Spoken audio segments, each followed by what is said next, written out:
Il était une fois, à la fin des années 80, un roi puissant qui vivait au cœur de l'Himalaya, dans un pays de rivières majestueuses et de montagnes grandioses. Entouré de 4 ravissantes épouses, le roi Chingme Singye Wangchuk gouvernait le royaume secret du Bhoutan. Il en prenait grand soin, sachant que l'avenir du dernier royaume himalayen était entre ses mains. Le roi n'avait jamais fait la guerre. La paix régnait dans son pays. Du nord au sud, de l'est à l'ouest, différents peuples l'adoraient et vivaient heureux ensemble.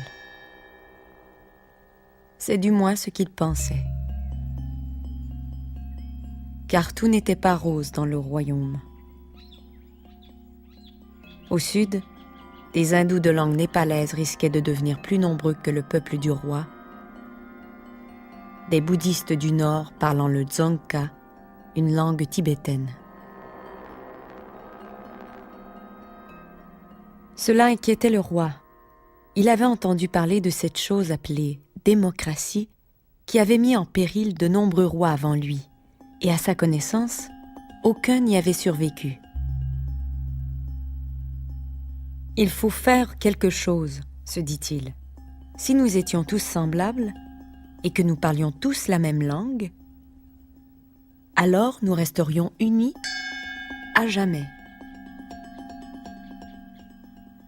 Le roi fit savoir à tous ses sujets qu'il n'y aurait plus qu'un seul royaume et qu'un seul peuple.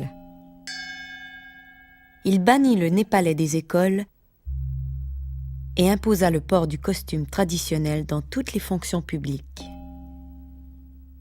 La lecture de la nouvelle loi troubla les habitants du Sud.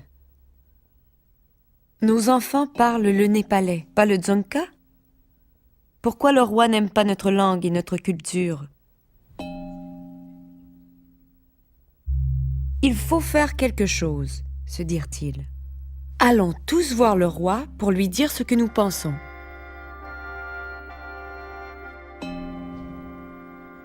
Hélas, comme dans bien d'autres histoires, le roi refusa d'écouter son peuple. Et à l'automne de 1990, il envoya ses soldats parler en son nom. Le royaume était si bien caché que le monde extérieur ne sut rien de l'exode de près de 100 000 habitants du Sud vers l'Inde voisine. Cependant, l'Inde ne voulait pas de ces gens. Entassés dans des autobus et des camions, ils furent expédiés vers le Népal, terre de leurs ancêtres. Ils y vécurent de longs mois de misère sur les rives du puissant fleuve Maïdar à l'est. Ignorant ce que l'avenir leur réservait, les Bhoutanais se mirent à enseigner à leurs enfants. Mais en raison du manque de nourriture et d'eau potable, la maladie et la mort commencèrent à frapper. Après des mois de misère, les grands organismes d'aide internationale vinrent construire des camps de réfugiés temporaires dans la région. Et c'est là que ces réfugiés vivent encore aujourd'hui.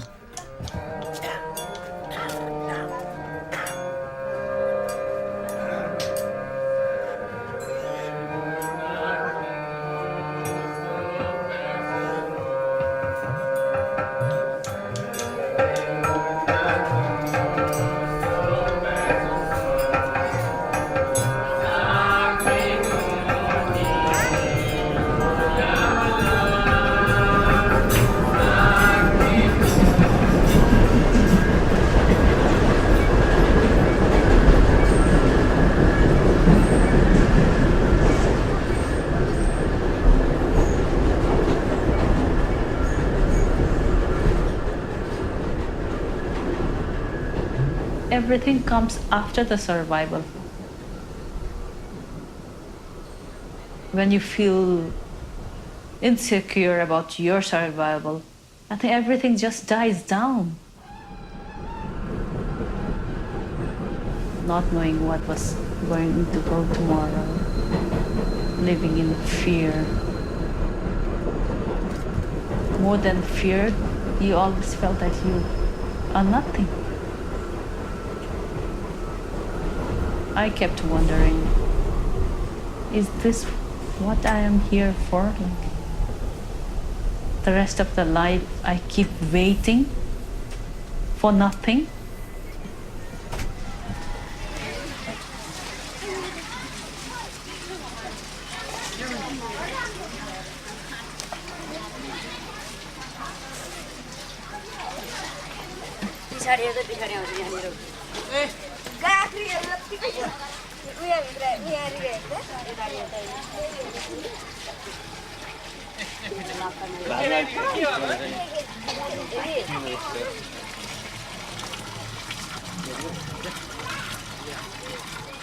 So you come to the camp, they give you, was it this size? I think the size of this room, I think.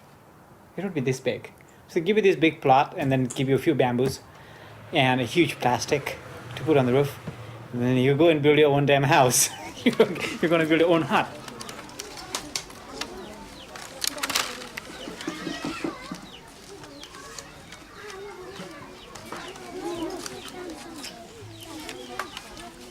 Once you finish building your hut with bamboo, it's cold and the sand would come in. So what you have to cover it up.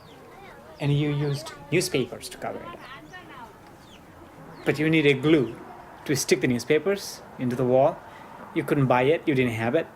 So you cooked the glue. I don't know what they used. There was some kind of a flour that we used, cooked, and then eventually it became glue. So you put it on the newspaper and then you paste it against the wall. And then the glue is sweet. So eventually the cockroaches breed. And then cockroaches start eating into your newspaper. And then before the end of the year, the newspapers are gone again. So by winter, you have to do it all over again.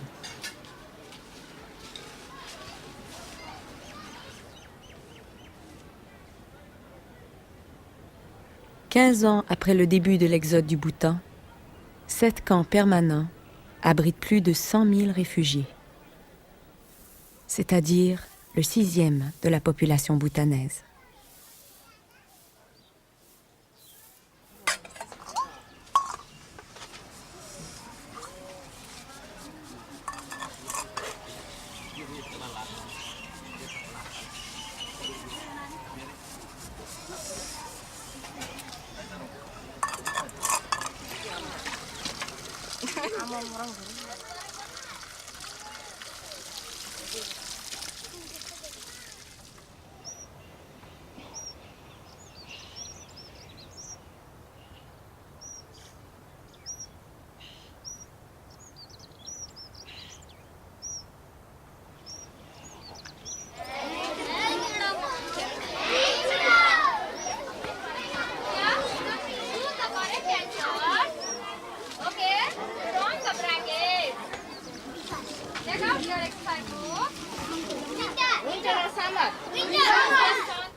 This situation compared to others is very good. They're fed, they have good education system, the health system is good, they live in a clean environment and they take pride in their environment.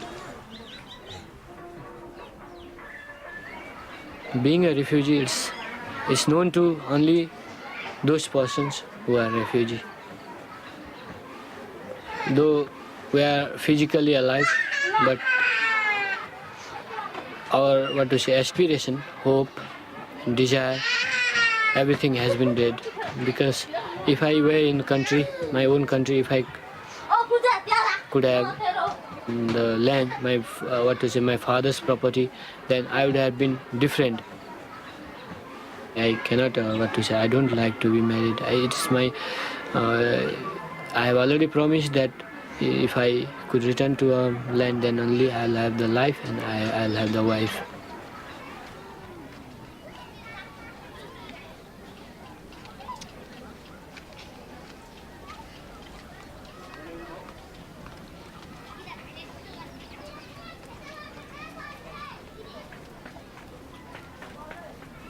We say the camps, but the kids at home. They are growing up believing that's where their home is. They grow up learning that every 15 days you go to the center of the camp and you will get food stuff to eat, bring it back and eat it. Everything is given to you. So you're growing very much dependent on other providers. Now you take these people out and put them into a situation where they have to work, earn their own living. It would be a very, very difficult thing for them to comprehend, I think. For the parents, it has been so difficult to stay there doing nothing. And for the kids to start doing something to support their life, I think it's going to be equally difficult.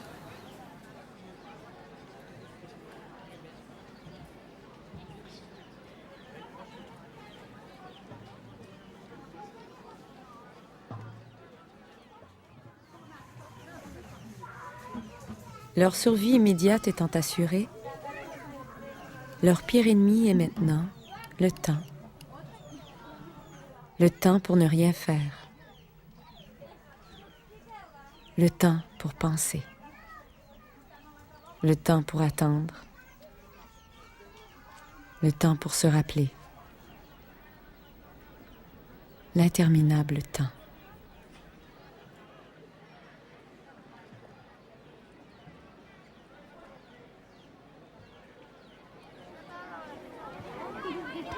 Seuls les plus déterminés sortent de ces camps.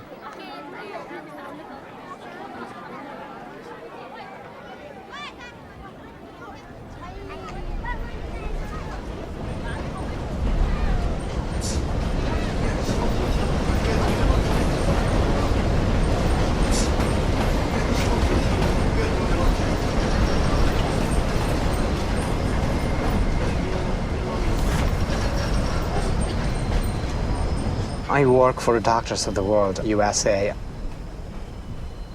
People from different countries around the world come to the US with a lot of signs of torture, and they ask for asylum. My job is to organize evaluations for people to meet with doctors, make sure that the affidavits are good, and make sure that things are done in time so that the client actually does benefit.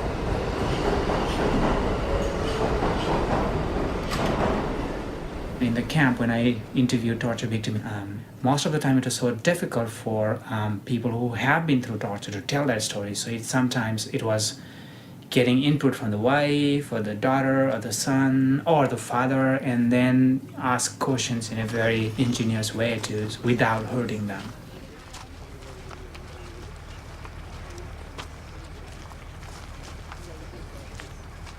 I was arrested by the Royal Government at the time I was 16 years old, and now I'm 21 years old, and I was kept in prison for 8 years. As I was involved in this peaceful demonstration demanding human rights, I was taken to the jail and given inhuman treatment. We were made to work in various places like constructing monasteries. We had beaten with wooden stick. So 50-60 sticks was broken at the time of beaten. When they had beaten, when the skin goes, they put chilies on that. Actually, we were survived only on the visit of ICRC and Amnesty International arbitrary, otherwise we would have died in jail.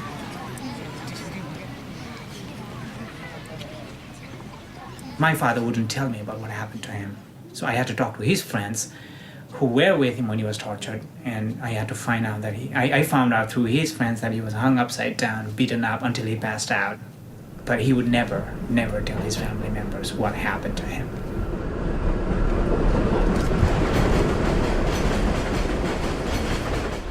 त्यो पनि बाल्नुपर्छ नि लास्टमा त होइन डोरमा एकछिन भए पनि बालौँ न है भरे डोरमा एकछिन भए पनि बाल्नु न अलि भित्र ल्याउँ न यहाँ आउनु चुङ्गो तिमी के गर्नु यो त मलाई सघाउनु पर्यो नि हो र I need your help.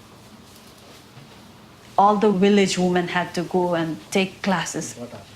There's like a typical steps, even like the way you walk towards dashos.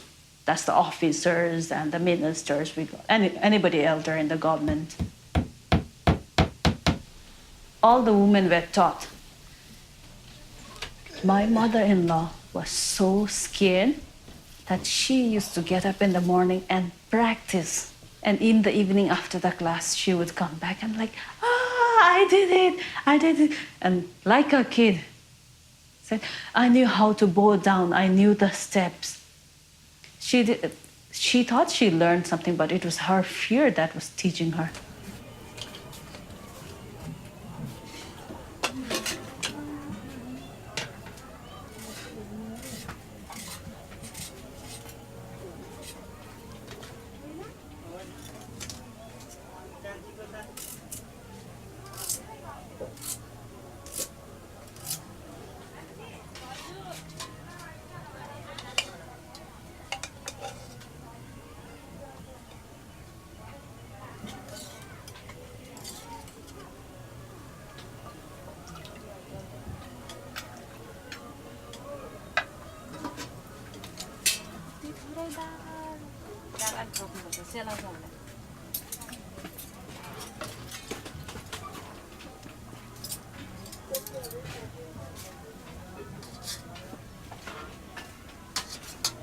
Army आए अब लान्छौं भने तिमीहरुलाई जेलमा लाउँछौं भने तिमीहरु यो छोडेर हिँड्छौ कि बस्छौ त्यहाँ बस्छौ भने तिमीहरुलाई हामीहरु सब लगेर जेलमा हाल्छौं तिमीहरुले यहाँ छोडेर जानु पर्छ भने तेरो जमिनको पैसा पनि पाउँदैन तिमीहरुले यहाँ छोडेर पनि हिँड्नु पर्छ तिमीहरु यहाँ बस्न पाउँदैन यो तिमीहरुको होइन तिमीहरु झापा जानै पर्छ भने नानीहरु 7 जना लिएर हिँडे ती नानीहरु रुन्छन् खान माग्छन् पाकेको भात छोडेर हिँडेको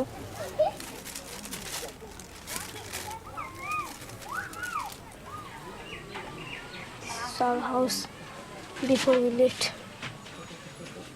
which was destroyed by Bhutanese Rukpas when we left this house. The crux of the problem in the camps in eastern Nepal is a case of illegal immigration. Almost 99% of the camp population is ethnic Nepalese. These people claim to be Bhutanese, but most of them cannot even speak the Bhutanese language.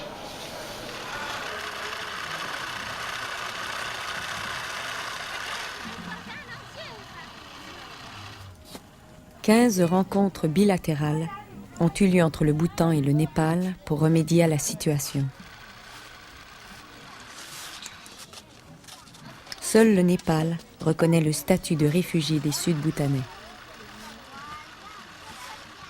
Quant au haut-commissaire des Nations Unies pour les réfugiés, il ne participe pas aux pourparlers. We have tried to talk to both the governments and to tell them, in fact, we have presented to them proposals as well in terms of trying to resolve this, what we refer to as a protracted refugee situation. But they have not yet come forth in terms of wanting to involve a third party. The bilateral process in the recent years has made good progress.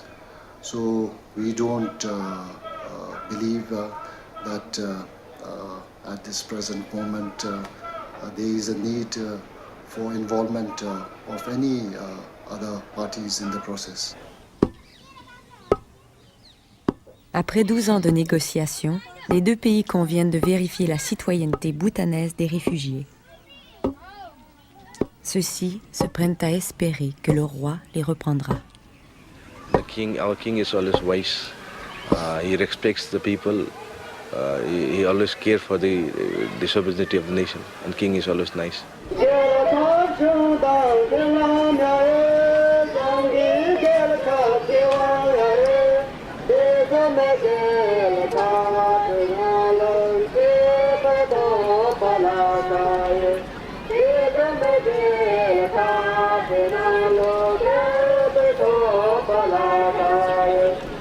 Most of the student men have seen our king today. You have seen it. So he is very hard-working, dedicated, and he always worries about us.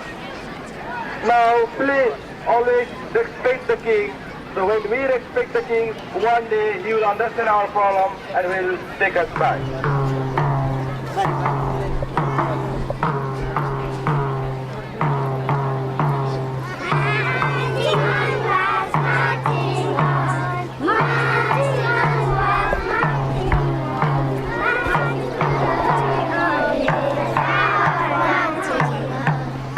We don't want anybody to scold our king.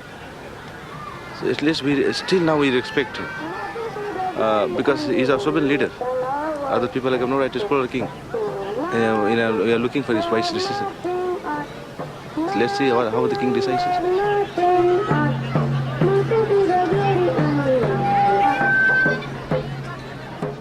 We are waiting for the king to take us safely with dignity. Yeah, because I am Bhutanese. Why should I fear? Let him come and verify me. I have my birthright, I have my certificate, I have my documents. I am born inside Bhutan. Let him come and verify us. Let them come and verify us.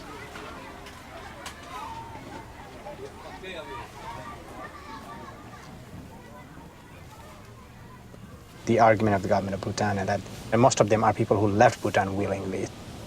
People have the documents to prove one way or the other where they came from, dating back to land tax receipts from way back in the 50s, cattle tax receipts. So people do have even those kind of documents apart from the citizenship documents.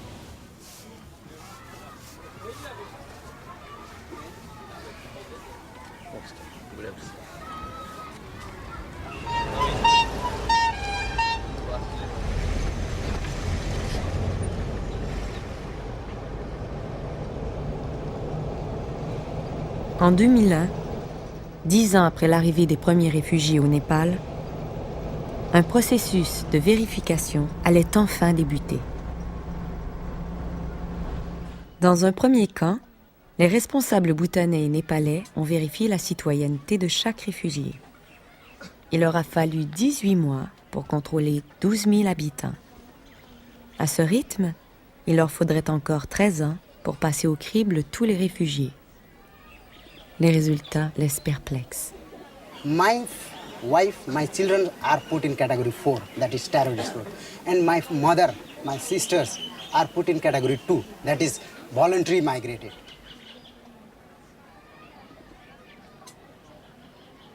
Les réfugiés ont été divisés en 4 catégories. Seuls 293 ont vu leur citoyenneté bhoutanaise reconnue. 8500 autres, qui avaient signé des formulaires d'émigration, n'ont plus le droit de retour. 350 ont été jugés coupables de crimes de lèse-majesté. Les 3000 autres, classés non ressortissants, ne sont pas reconnus comme bhoutanais. We have produced more than 90 documents.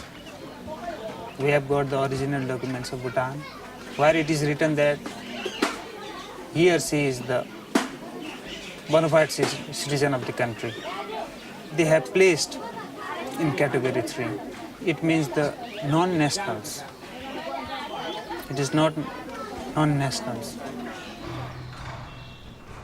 There was absolutely no international observation or monitoring of this process, which is quite unusual. In other refugee situations, refugees are not asked to tell the reasons for their flight to the same authorities that threw them out in the first place. Aucune date de vérification n'a été fixée pour les autres camps. Aujourd'hui, la moitié des réfugiés ont moins de 18 ans. Plus de 20 000 enfants sont nés sans nationalité. La seule réalité de ces enfants, c'est la vie au camp et leur rêve, l'inaccessible Bhoutan.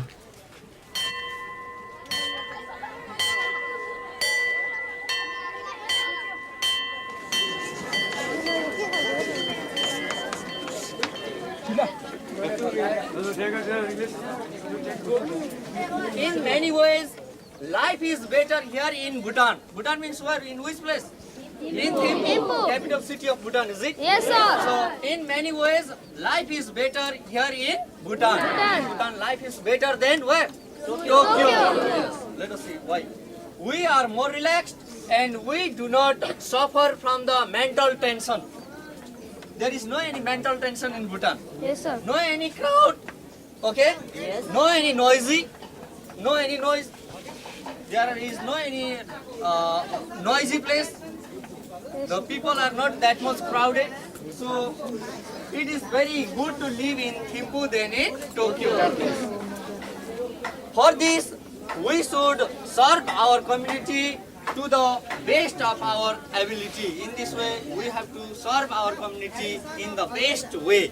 It means thinking more of what we can give than of what we can take. We have to give more and we have to take less. It means we have to give more, take less.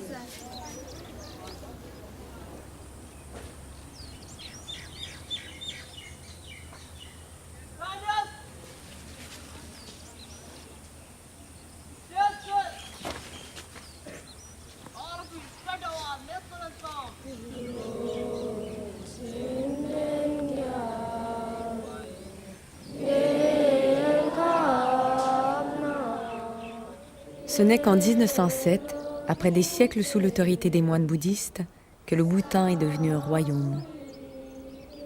Perdu au cœur de l'Himalaya, la vie bhoutanaise a peu changé au fil des siècles en raison d'une politique d'isolement. Le récent projet de constitution du Bhoutan a été salué internationalement comme une percée vers les libertés civiles et les droits de la personne. Mais cette constitution laisse peu d'espoir aux réfugiés bhoutanais qui devront redemander leur citoyenneté pour retourner au Bhoutan.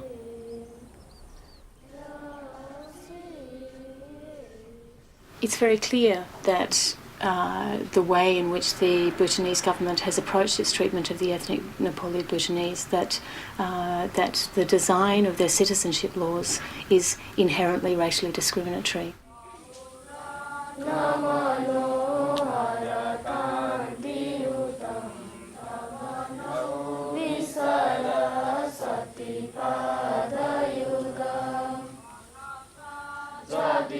Pour obtenir la citoyenneté, il faut avoir vécu au moins 15 ans au Bhoutan.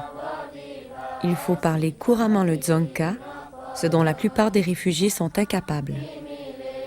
Il faut avoir un dossier vierge de toute déclaration contre le roi ou le pays. Dans bien des cas, le seul fait d'être un réfugié en empêchera beaucoup de satisfaire à cette exigence.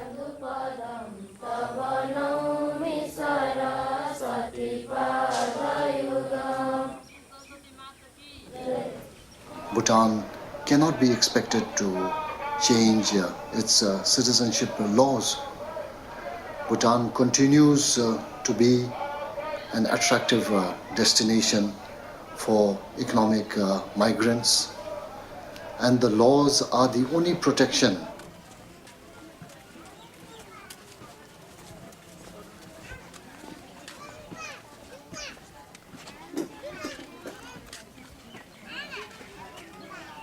In this camp, we have nothing, but we have only this education, and we need to be an educated one. Being a refugee, we have to read ahead.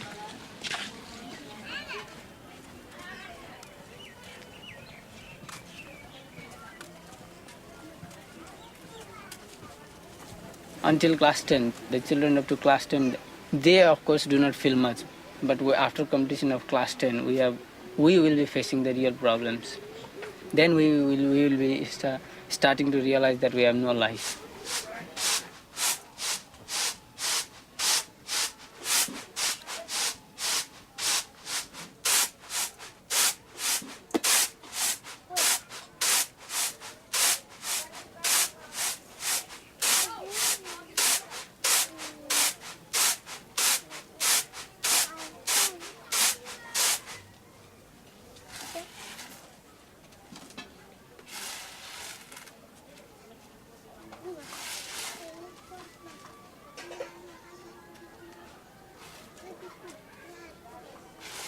When I think about my future, I feel very sad because I have no money to have further study, also to have a higher study. For that, I feel very sad how to continue my study, how to be a good woman in future.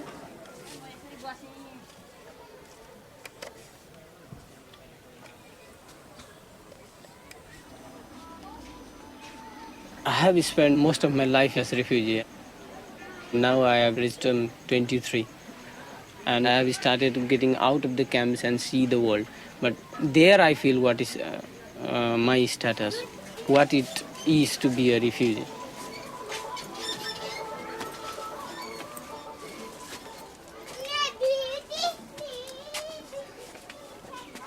So if you go to a camp school, you will probably not find anybody who has finished grade 10 and after.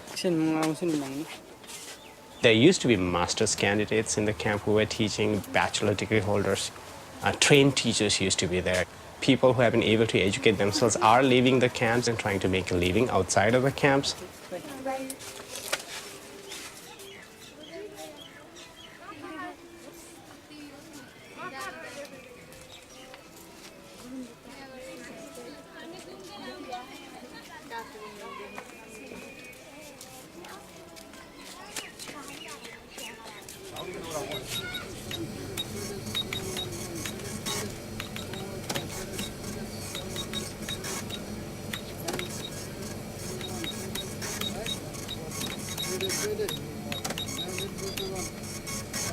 It's 71 hours a week. For my family, for my kids, for my family back home to Nepal, I have to support them. My brother, mother, and even my younger sister. Last year I sent $1,500.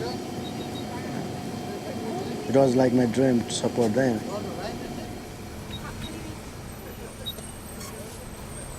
De 80 à 90 Bhoutanais ont quitté leurs proches pour les États-Unis.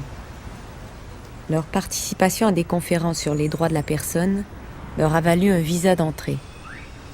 Une fois en sol américain, ils ont demandé l'asile.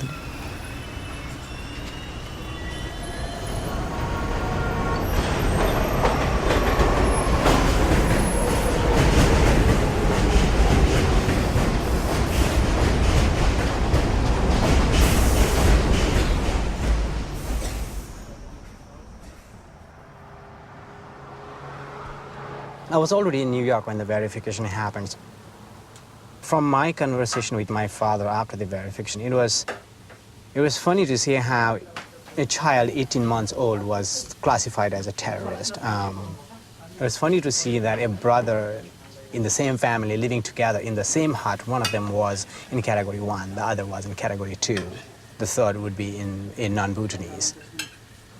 My family has been placed in category 2, people who willingly migrated, because my parents, my father was forced to sign the voluntary migration forms. So that's where we are.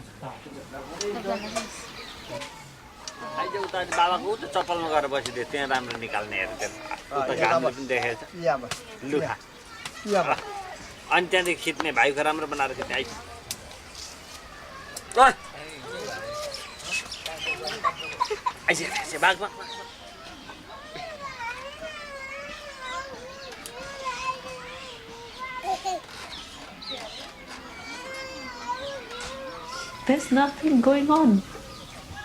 Everybody, all they do is wait, and in the process of waiting, I think they produce babies.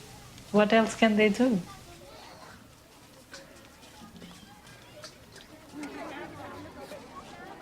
I don't know if they do it anymore. They used to have a huge box at the health center where they provided condoms free of charge. By like 8 or 8:30 in the morning, the box would always be empty. And they refurnished it in the morning. So everything would be gone. I don't know whether people were selling them to outsiders. That could be a possibility. Because they wouldn't be using it to that extent. Looking at the amount of children being born.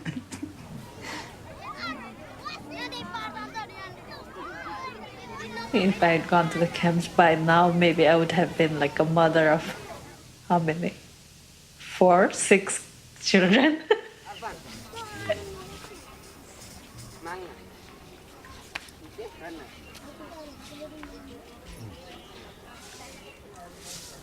Le long séjour dans les camps et la réduction constante des ressources rendent les réfugiés très vulnérables. Le Népal est une plaque tournante de la traite des femmes. Chaque année, des milliers de filles et de femmes sont vendues en Inde. Les camps sont situés très près de la frontière indienne. Une frontière ouverte que l'on peut franchir sans papier. Depuis quelque temps, des filles disparaissent des camps. So as to whether it's a big problem, we don't know, unless we can speak to people who have been trafficked and bring them back and ask them how much a big issue it is. I was in the camps in March and April, and at that time there were 2 girls who were missing from the camps. And I spoke to UNHCR, and they really failed to respond adequately. Nobody came and followed up with the parents of the missing girl. Obviously, this is again a potential problem that needs to be addressed at an early stage. And what we're trying to do here is more of a preventative awareness campaign. Okay, girls trafficking means selling the people, selling the girls, we can say, directly. Please try to analyze, understand, and try to see whoever says what, and what I have to do, and what is my responsibilities. You will be taken, you will be kept as a wife and husband for some time, and afterwards you may be taken somewhere else. Then you don't know. At the last stage only you will know that I am being sold. And UNHCR is getting concerned. Please have this in your mind and go ahead. And when somebody asks you, did your boss or the headmaster inform you? You have to say yes, because I have informed now.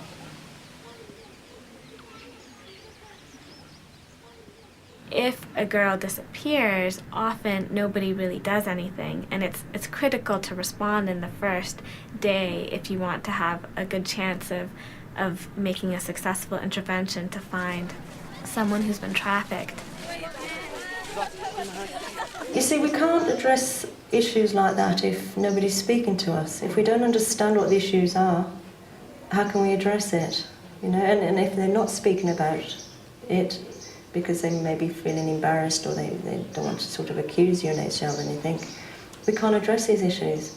Because I can assure you that if we did understand what they are, we would deal with them.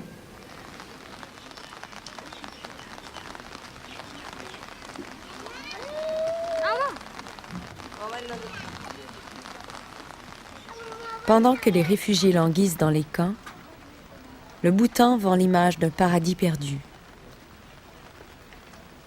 Il en coûte 250 $ américains par jour pour visiter le pays avec un guide personnel. L'accès au sud Bhoutan est limité.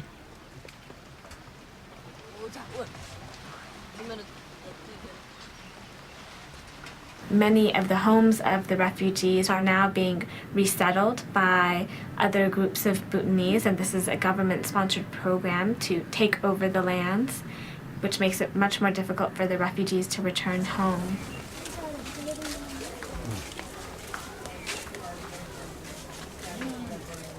S'ils retournaient au Bhoutan, les réfugiés devraient y vivre 2 ans avant de pouvoir redemander la citoyenneté. Personne ne sait où ils vivraient entre-temps. Well, initially, the plan is that they would be kept in transit camps till we can make more permanent arrangements. But these are details which are being worked out.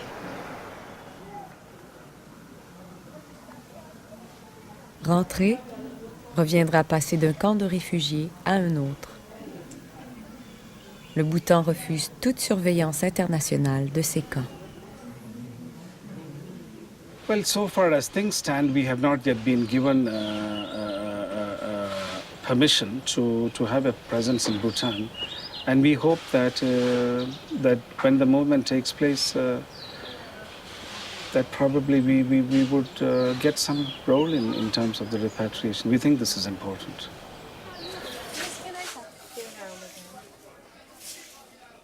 We can wait for years and years.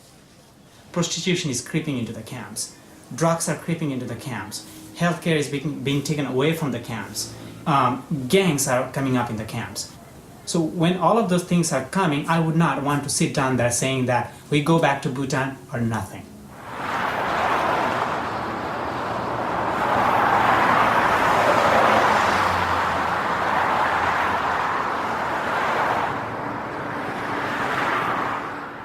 It's easy to say that I'm going to lobby. I went around. I went to Washington, D.C., even went to the State Department, met the people, the foreign desk who looks after India. And then we went to the UN one. But after that, as soon as the visa expires, what are you? You drop down to the same thing, you are no one again. And then we have to focus on the paper to get status. And that takes a while. And in the meantime, you have to think of food, the places where you're staying, and slowly it dies down. It takes years. It took me 3 years to get my paper, and by 3 years, I am again like who? A forgotten Bhutanese asylee who came knocking at the door. Who will buy my stories?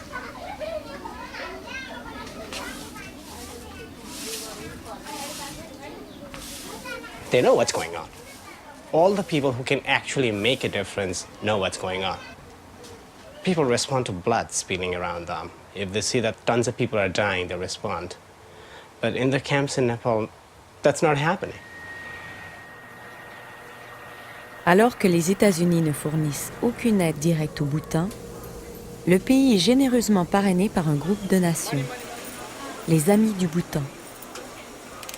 La Suisse, le Danemark, la Suède, la Norvège, les Pays-Bas, le Royaume-Uni, le Japon et l'Inde, notamment, continuent de soutenir financièrement le Bhoutan.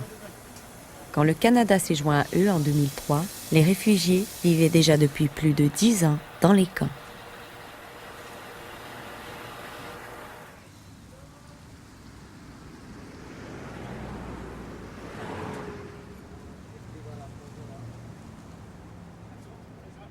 We did not have a fixed number of people staying here ever since we moved here. Sometimes we were 5, sometimes we were 8. It was more like a transition camp. The newcomers used to come here, and after staying for a year, for a month or two, they would decide their apartment and leave the place, or they would go away from the state tour. Basically, screening camp, huh? Screening camp. Yeah. Okay. So we are moving closer to the subway. This is kind of financially too big for 3 people to be staying here. The landlord said that we are going to live like a king if we move this apartment. And you have been paying like a king, huh? Yeah, we have been paying like a king. $1,500 a month. Tons of stuff that we're throwing out is from people who have long gone and never collected that stuff. This is gonna go into the garbage.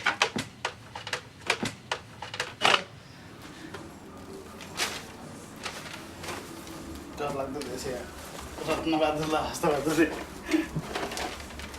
or $13 must have passed through this place. About 17. Have come here, stayed for some time, and then moved on to other places.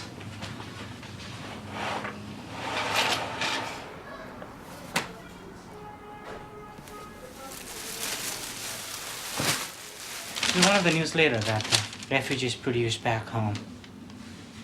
And what's this one? This is from 2002. 2002. This must be something. A keepsake. Keychain. Oh, this is an application for asylum of LB Tama. Look at this. It's so huge. The asylum officer is supposed to look at it in 15 minutes, go through it in all of it in 15 minutes and get ready for the interview and decide his fate in the next half an hour. So probably he will look at a couple of pages in the front, couple of pages in the back, and not even go through any of these exhibits that they have put together. You go until Z, and then it begins with E, A, A, E, E, F, F, and then you have got up to exhibit 25 on the other side. So it's almost about 100 exhibits. I have heard horror stories of the rape of many southern Buddhist women in the district. I also heard that the soldiers looted and otherwise harassed many of the southern Bhutanese. Schools and hospitals in southern Bhutan were closed down. Books in Nepali were burned. No medical facilities remained after the invasion. The RBA and RBP randomly arrested people in Sarwang Shire and detained them in the Sarwang High School, which had been converted into an army barrack. I wouldn't be able to look at it in like a week.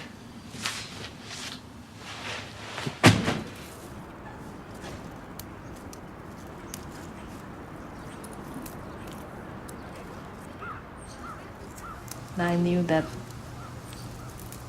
I was leaving for a very big reason. But the minute I got on the plane, the thought of separation was killing me. At the same time, I already felt like, okay, I'm doing something. That feeling of like, okay, I'm making a difference. But it was waited for a long time. Took 5 years to bring my son here. It was waiting a long wait.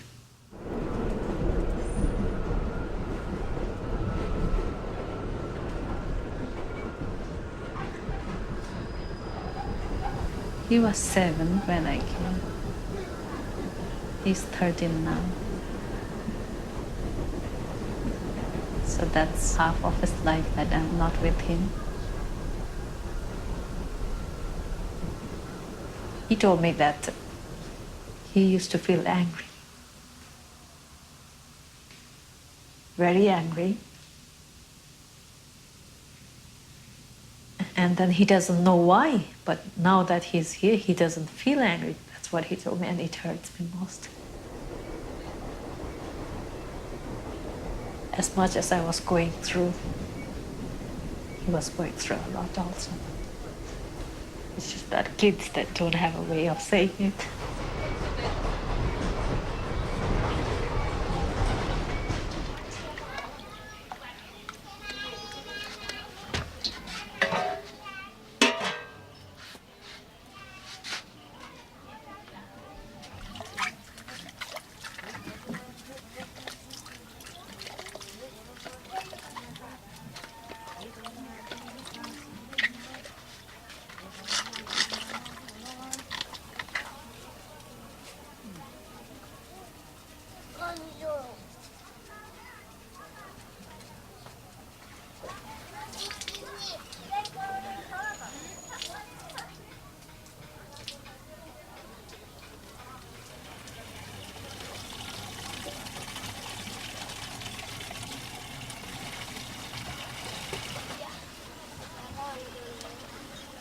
Ever since they came, what has been done is we've been adding the births and deleting those who've died.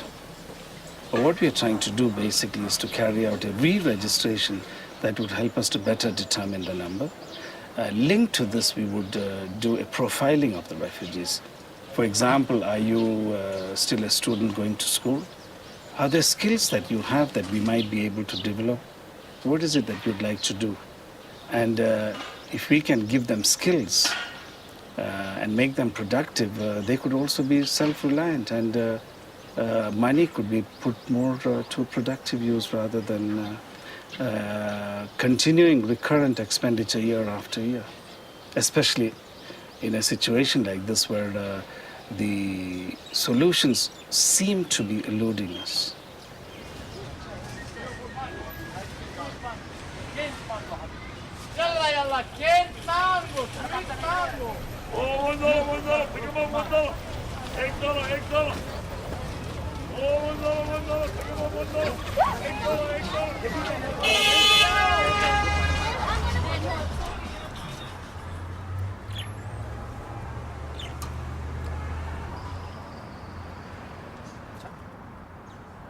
भनेपछि त हामी सरिसकेको चाहिँ त्यो पुरानो एड्रेसमा आउनु पर्यो नि या अब 10 डेजमा लस I think he's trying to call now. In fact, they come really fast, the van guys. When Narayan moved, he called one and he was like, here within half an hour, so Narayan sent him back, told him, come later. They come pretty fast. These need to be junked, right? The ones at the bottom, we don't need them. That one is an empty tower, right? I don't know. What else? But it's kind of heavy though. I think there's going to be more that we need to throw than we need to carry. Many of the Bhutanese I know have come into New York and have never been out of the city. So they come, get in the subway, get out of the subway, work, get into the hole, come back to the house, sleep, eat, go back to work. It's routine, so you don't read newspapers, you don't have time to listen to the news. The little bit of time you spend watching TV, you need some entertainment because you're working the whole day.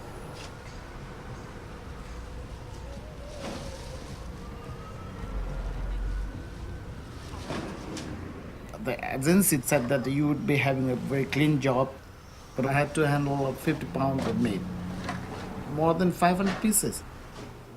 My muscles are built, lifting 50 pounds of meat every day.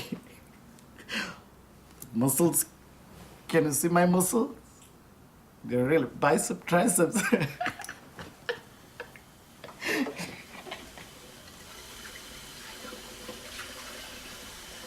I was reading a story from the Immigrant Rights Network. They were following a guy as he works here in a meatpacking industry, cleaning up the fat, taking away the guts, using very, very dangerous chemicals. He has scars on his skin the size of quarters, but he's being able to send some money back home. I'm really happy that I quit the job. I would be in a position to look for a better job. Today I'm trying to get to bed early. The sleep would not come. I'm very excited. Tomorrow I can sleep late. We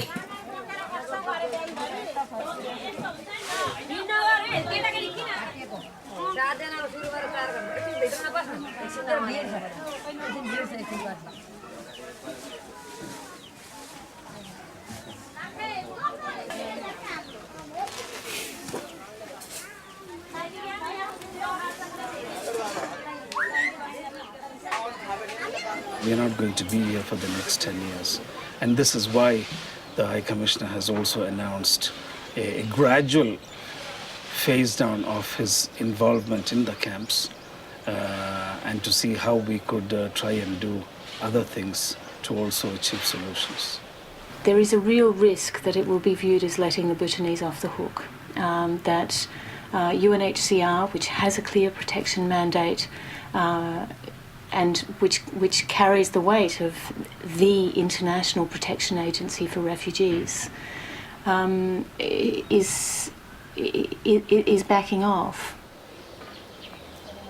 I'd like to clarify or perhaps make it a little bit easy for people to understand that we'd like to see whether there isn't a better way of providing this assistance in terms of trying to make it sustainable, in terms of making it productive, and trying to see to what extent refugees could be part of such a process to make themselves self-sufficient.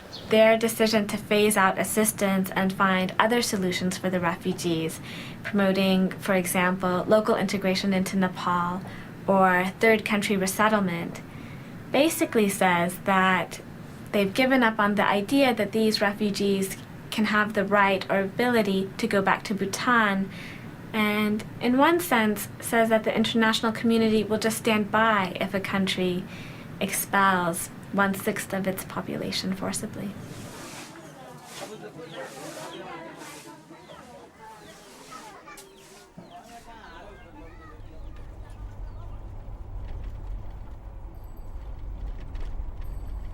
La solution habituelle, l'intégration des réfugiés à la population locale, n'est pas viable. Les camps se trouvent dans un pays déchiré par une étrange guerre civile. Une violente insurrection maoïste ébranle de larges pans du Népal. En juin 2001, la famille royale est assassinée et le frère du roi monte sur le trône. Au début de 2005, il abolit la démocratie et prend le contrôle du gouvernement. Le Népal est en pleine désintégration. Les affrontements entre maoïstes et forces gouvernementales paralysent le pays. Les organismes d'aide internationale et les pays donateurs retirent lentement leur soutien. Les touristes abandonnent le Népal.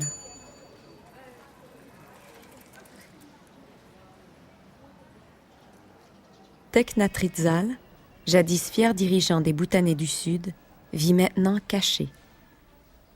Arrêté en 1989 par le gouvernement royal du Bhoutan, il est libéré 10 ans plus tard grâce aux pressions d'Amnesty International. यहाँ माओवादीको जस्तो ठुलो उत्पात मचिरहेको बेला भुटानी शरणार्थीहरू पनि यहीँ बसेका अनि कता कता यो नयाँ पिढीहरूलाई आखिरमा जबसम्म अन्याय गर्ने पक्षसँग बन्दुक उठाएर नि आक्रमण नगरिकन निसाब नपाइने रहेछ भन्ने खालको धारणा भन्ने खालको मिसकन्सेप्ट चाहिँ हाम्रो भाइहरूमा यहाँबाट पर्न गएको हुनाले गर्दा नजानिदो गरी क्याम्पमा यस्तो मान्छेहरू निक्लेको छैन होला भन्न म सक्दिनँ. If UNHCR stops providing us with food, and if this system and if this this pretext of solving these problems goes on, then we have no alternatives. It would be better to go back to Bhutan with arms or whatever possible, fight them or die there. That would be that.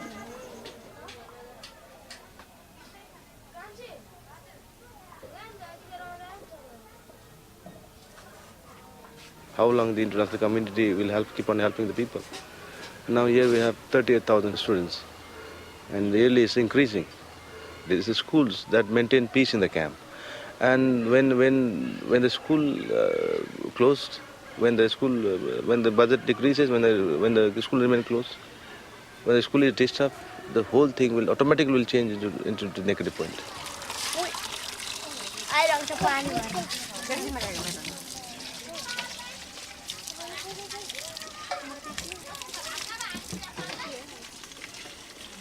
There is a saying, inhuman condition of the people anywhere may become threat to the prosperous people everywhere.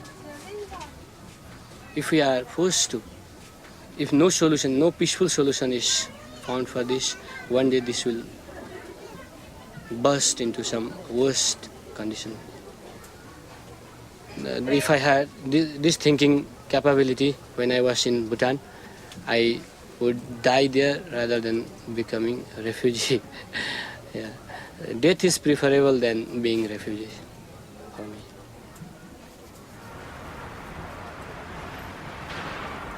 Nobody who is in power and who has the ability to care and make a difference does care until you start shedding blood, until you start killing each other.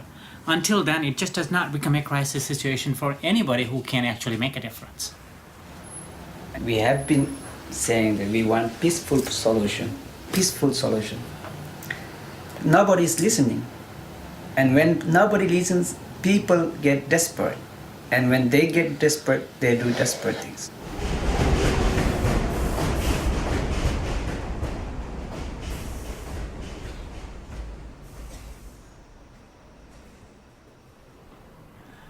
Seven 0972. He lives in van. He lives in the van? Yeah. And he's a van man. He's a real van man. So he lives in the van, meaning which his house is in the van. So where are we going to fit our stuff? Maybe he has a sleeping bag and then sleep in the van. Maybe. And he doesn't cook in the van. Yeah. Yes, are you coming?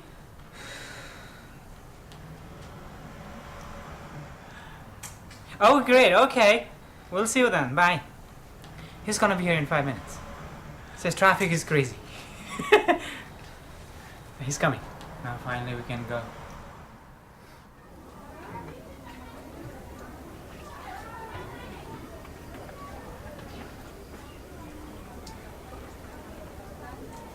Everybody wants to go home. But then when there is no home,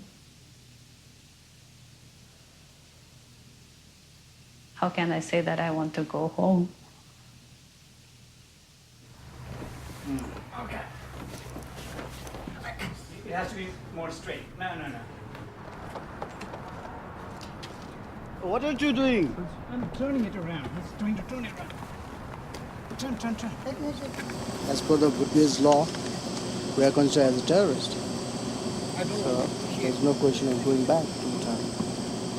As long as US government allows me to stay, I'll be staying here.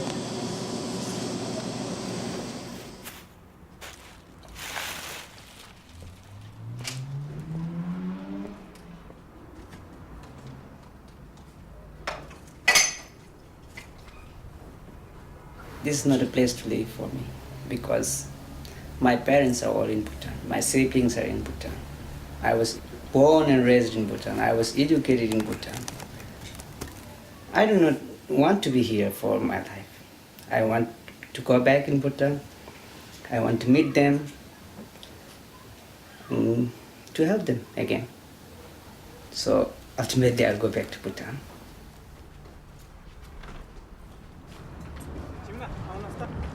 साथी चाहिँदैन I want someone very tall.